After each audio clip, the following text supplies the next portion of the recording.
பேசும் மை நேயர்கள் அனைவருக்கும் பணிவான வணக்கங்களை தெரிவித்துக் கொண்டு இன்றைய கதை நேரம் நிகழ்ச்சிக்குள் உங்களை அழைத்துச் செல்ல இருப்பது உங்கள் தோழி பார்வதி. இன்னைக்கு நாங்க அத்தியாயம் 30 சிம்பாசுரனும் நரன்சாம் மந்திரமும் இதை தான் வாசிச்சு காட்ட இருக்கோம். வாங்க கதைக்குள் இணைந்து பயணிப்போம். நரன்சாம் மந்திரத்தை கற்கச் சென்ற சிம்பாசுரனை தேடிச் சென்றான் மந்திராசுரன். அவன் பாதி வழி சென்றதும் எதிரில் சிம்பாசுரன் வருவதை கண்டான். உடனே ஓடிச் சென்று, சிம்பா வா வா, உன்னை காணவே நான் வந்து கொண்டிருக்கிறேன். என்னையா? எதற்கு மந்திராசுரா? ஆம், நீ சென்று எத்துணை நாட்கள் ஆகிறது. ஆசான் கவலையுற்றார். அதனால் உன்னை கண்டு வரவே நான் வந்தேன். என்ன மந்திரா, ஆசானுக்கு என் மேல் அவ்வளவுதான் நம்பிக்கையா? அப்படி இல்லை சிம்பா, அங்கு நடந்தவைகள் ஆசானை சற்று பதற்றமடைய செய்தது. அதுதான், உன்மேல் நம்பிக்கை இல்லாமல் எல்லாம் இல்லை. அப்படியா? அப்படி என்ன நடந்தது? நமது ஆசானே பதற்றமாகும் அளவிற்கு? வா வா, நம் இருப்பிடத்தை நோக்கி பயணித்துக் கொண்டே சொல்கிறேன் என்று சிம்பாசுரன் இல்லாத நேரம் அங்கு நடந்தவைகள் அனைத்தையும் விவரித்து கூறினான் மந்திராசுரன்.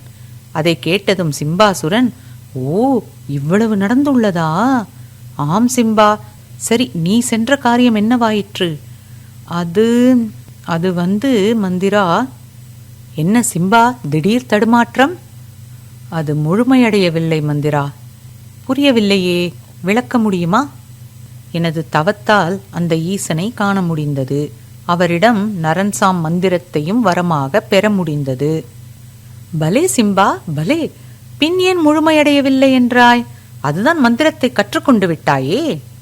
இல்லை மந்திரா, ஆசான் சொன்னது போல முதல் ஒரு மண்டலம் தவமிருந்து பெற்ற மந்திரத்தை அடுத்த ஒரு மண்டலம் விரதமிருந்து அதனை முழுமையடைய செய்ய வேண்டும். அதில்தான் தவறு நேர்ந்தது. என்ன தவறு இழைத்தாய் சிம்பா? அவ்வளவு சிரமப்பட்டு பெற்ற மந்திரத்தை எப்படி தொலைத்தாய்? தொலைக்கவில்லை மந்திரா. இப்போதும் அந்த மந்திரத்தை நான் உச்சரித்தால் அது வேலை செய்யும். ஆனால் சரியாக செய்யுமா என்பதில்தான் சந்தேகம் உள்ளது. அதெல்லாம் இருக்கட்டும், நீ விரதத்தில் என்ன தவறிழைத்தாய்?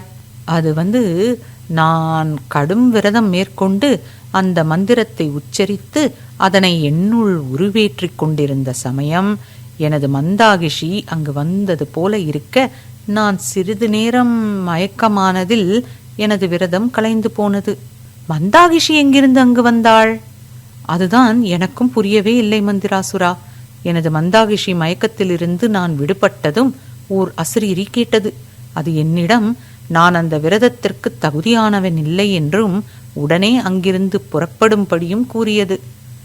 உடனே என் தவறை உணர்ந்த நான் அங்கிருந்து புறப்பட்டு வந்து கொண்டிருந்த வேளையில்தான் உன்னை சந்தித்தேன். ஓ, என்ன சிம்பா, ஆனால் இதில் ஏதோ சித்து விளையாட்டுள்ளது. ஆசானிடம் சொன்னால் அவர் என்னவென்று சொல்வார். ஐயோ மந்திரா, ஆசானிடம் நான் இதை எப்படி சொல்வேன்? சொல்லித்தானே ஆக வேண்டும் சிம்பா, அவர் கேட்பாரே. அந்த தர்ம சங்கடமான நிலைமையை எண்ணிக்கொண்டுதான் நடந்து வருகிறேன். வேறு வழி இல்லை சிம்பா. நடந்தவைகளை அப்படியே சொன்னால்தானே ஆசானும் என்ன ஏதென்று கண்டறிய முடியும். நீ நடந்ததை முழுவதுமாக ஆசானிடம் சொல்லிவிடு. வேறு வழியே இல்லை. ஆகட்டும் மந்திரா என்று பேசிக்கொண்டே வந்ததில் சீக்கிரமாக அவர்கள் வசிப்பிடத்திற்கு வந்து சேர்ந்தது போல இருந்தது இருவருக்கும். அவர்களின் வரவை கண்ட மற்றவர்கள், அடடே, மந்திராவும் சிம்பாவும் வந்துவிட்டனரே என்று சிகராசுரனும், அடியே மந்தா, உன்னவர் வந்துவிட்டாரடி என்று யாகம் யாழியும் கூற மற்ற அனைவரும் வாயிலில் வந்து நின்று அவர்களை வரவேற்றனர். அவர்கள் அனைவரையும் கண்டு சிம்பாசுரன் தன் மனதிற்குள், ஐயோ, அனைவரும் எவ்வளவு நம்பிக்கையுடன் என்னை வரவேற்கின்றனர், ஆனால் நானோ வெறும் கையுடன் வந்திருக்கிறேனே என்று எண்ணி வருந்திக் கொண்டே அவர்கள் அருகில் சென்றான். அவன் கண்கள் ஆசானை தேடியது. அப்போது மதிநாகசுரன், வா சிம்பா, வா வா, உன் பயணமெல்லாம் நாம் நினைத்தது போலவே இருந்ததல்லவா? என்ன, உன் பேச்சில் அது இல்லையே. மதி, அவன் அனைத்தையும் கூறுவான், பொறுமையாக இரு. என்ன மந்திரா, நீங்கள் இருவரும் முழிப்பதை பார்த்தால் ஏதோ சரியில்லையே. சரி, அனைவரும் அவரவர் வேலைகளை செய்யுங்கள், நாங்கள் எங்கள் வேலையை செய்யட்டும் என்று அனைவரையும் அங்கிருந்து அனுப்பிவிட்டு மூவருமாக ஆசானிடம் சென்றனர். அங்கே ஆசானை கண்டதும், எந்தவித விளக்கமும் அளிக்காமல் நேராக அவர் காலில் விழுந்து மன்னிப்பு கேட்டான் சிம்பாசுரன். ஆசானும், விட்டு தள்ளு சிம்பா, நான் தான் போகும்போதே சொன்னேனே, சில சமயம் நடக்காமலும் இருக்கும் என்று. சரி, என்ன நடந்தது சொல் என்று ஆசான் கேட்டதும் அனைத்தையும் கூறினான் சிம்பாசுரன். அதை கேட்டதும் ஆசான், சிவன் அளித்த மந்திரத்தை முழுமையடைய விடாது தடுத்தது அந்த மோகினியானவனான மாயவன். தேவர்களுக்காக எதை வேண்டுமானாலும் செய்யக்கூடிய விஷ்ணுவின் செயலே. போகட்டும், விஷ்ணுவால் அதை முழுமையடையத்தான் முடியவில்லை. ஆனால் அந்த மந்திரம் உன்னுள் உள்ளதை அவரால் ஒன்றுமே செய்ய முடியாது. ஆகையால் நீ ஏதாவது ஒரு சாம்பினியை தேர்ந்தெடுத்து அதன் மேல் பிரயோகித்து பார். என்ன நேர்ந்தாலும் சரி, நான் பார்த்துக் கொள்கிறேன். முதலில் நீ சென்று சற்று ஓய்விடு. நாளை காலை இங்கே நீ தேர்ந்தெடுத்த சாம்பினியுடன் வந்து முயற்சித்து பார். நானும் உன்னுடன் இருப்பேன். ஆகட்டும் ஆசானே, நான் வருகிறேன், சென்று வாருங்கள் என்று ஆசான் கூறியதும் மந்திராசுரன், மதிநாகசுரன், சிம்பாசுரன் ஆகிய மூவருமே ஆசான் அறையிலிருந்து வெளியேறினர். அப்போது மதிநாகசுரன் சிம்பாசுரனிடம், ஏன் சிம்பா, நீ எங்கு இருக்கிறாய் என்பது கூடவா மறந்து போனாய்? அங்கெப்படி மந்தா வருவாள் என்று சற்று எண்ணி இருந்தாலே போதுமே. மதி, அந்த நேரம் என்னை ஏதோ ஒரு சக்தி கட்டி போட்டது போலவே இருந்தது. நான் அதன் பிடிக்குள் இருந்தேன். ஆகையால் என்னால் நீ சொன்னது போல எல்லாம் சிந்திக்க தோன்றவில்லை. இப்போ நிஜமாகவே சென்று மந்தாவை பார். போ போ. போதும் மதிநாகசுரா, போதும். சிம்பாசுரனை அவ்வாறு செய்தது யாரென்று ஆசான் கூறிய பின்னரும் ஏன் இந்த கேளிக்கை? நீ சென்று வா சிம்பா. மன்னித்து விடு சிம்பா. இருக்கட்டும் மதி, நான் வருகிறேன். நானும் சற்று ஓய்வெடுக்கட்டும். வருகிறேன் மதிநாகசுரா. ஆகட்டும். நாளை காலை ஆசானின் அறையில் சந்திப்போம் என்று கூறி மூவரும் அவரவர் இருப்பிடத்திற்கு சென்றனர். சிம்பாசுரன் மந்தாகிஷியிடம் நடந்தவைகளை விவரித்தான். அதை கேட்டதும் மந்தாகிஷியின் முகம் மலர்ந்தது. அதை கண்ட சிம்பா, என்ன மந்தா, நீ என் மீது கோபம் கொள்வாய் என்று நினைத்து கொண்டே கூறினேன். நீ என்னவென்றால், தாங்கள் கூறியதில் நான் கோபப்படும்படி ஒன்றுமே இல்லை என்று அர்த்தம். மேலும் உங்கள் மனம் முழுவதும் நான் மட்டுமே இருக்கிறேன் என்பது இதன் மூலம் தெரிய வந்துள்ளதை நினைத்து என் மனம் மகிழ்ச்சியில் துள்ளிக் கொண்டிருக்கிறது. அந்த பார்க்கடலில் வீற்றிருக்கும் பெருமாளே என்னை போல உருமாறி வந்தது எனக்கு இன்னும் பெருமகிழ்ச்சி அளிக்கிறது. அப்படியா? அப்போ நான் ஏமாந்து வந்திருப்பது உனக்கு எந்த விதத்திலும் வருத்தமளிக்கவில்லை, அப்படித்தானே? அது அப்படி இல்லை.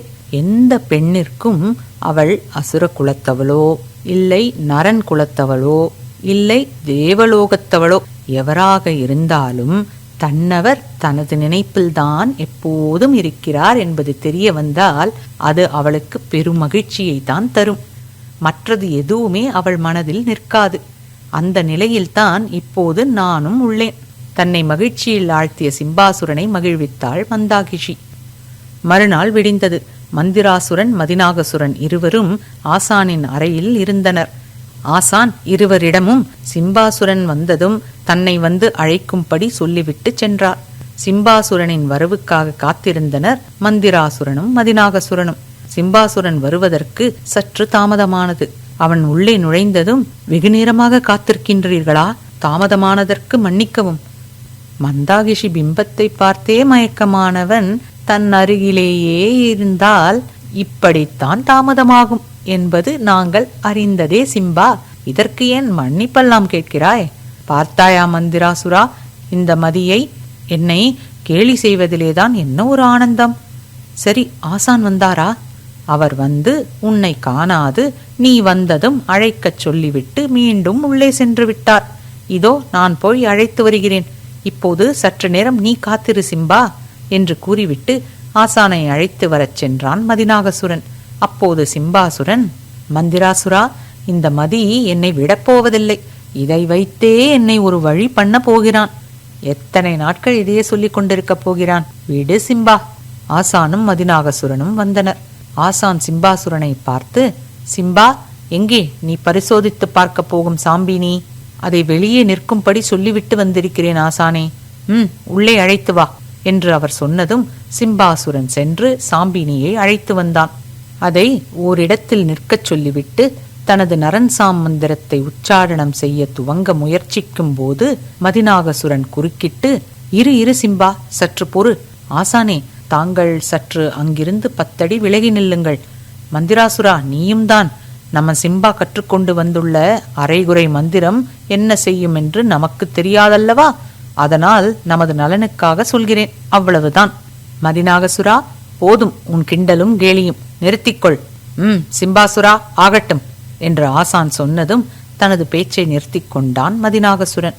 ஆனால் ஆசானும் மந்திராசுரனும் மதிநாகசுரன் சொன்னது போலவே அங்கிருந்து 10 அடி தள்ளியே நின்றனர். அதை கண்ட மதிநாகசுரன் தன் மனதிற்குள், நான் சொன்னால் நகையாடுகிறேன் என்பார்கள், ஆனால் அதைத்தானே இப்போது இவர்கள் செய்கிறார்கள்.